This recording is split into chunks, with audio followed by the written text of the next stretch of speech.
Remix king channel. పులిపిరికాయలు ఇది ఒక సాధారణమైన సమస్య. ఇవి కొంతమందికి బాగుంటాయి, కొంతమందికి బాగోవు. చిన్నప్పుడు ఇవి ఆకాశంలో చుక్కలు లెక్క పెడితే వస్తాయని మన పెద్దవాళ్ళు చెబుతుంటారు. ఇది ఎంతవరకు నిజమో మనకు తెలియదు, కానీ ఈ పులిపిరికాయలు శరీరంపై ఉండడం కొంతమందికి నచ్చవు. వారు వీటిని ఎలా పోగొట్టుకోవాలని తెగ హైరాణ పడిపోతుంటారు. ఇలాంటి వారి కోసం వెల్లుల్లి చిట్కాను వాడి పులిపిరికాయలను తొలగించుకోవచ్చు.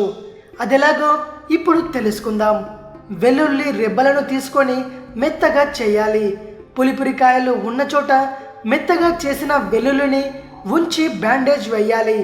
సాధారణ చర్మానికి తగలకుండా కేవలం పులిపిరికాయలపై మాత్రమే ఉండేలా వెల్లుల్లిని పెట్టాలి. బ్యాండేజ్ని అరగంట పాటు ఉంచి తీసేయాలి.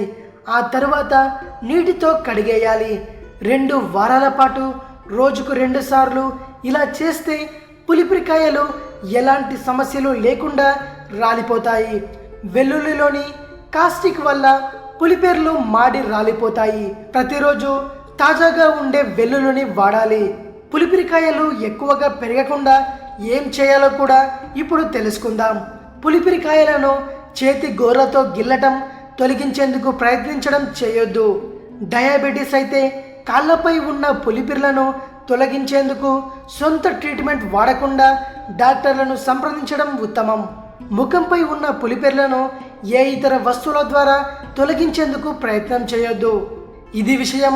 మరిన్ని ఇంట్రెస్టింగ్ వీడియోస్ కోసం రీమిక్స్ కింగ్ ఛానల్ని సబ్స్క్రైబ్ చేయండి. ఈ వీడియో కనుక నచ్చినట్టయితే లైక్ చేయండి, షేర్ చేయండి. మరో వీడియోతో మీ ముందుకు వస్తాను.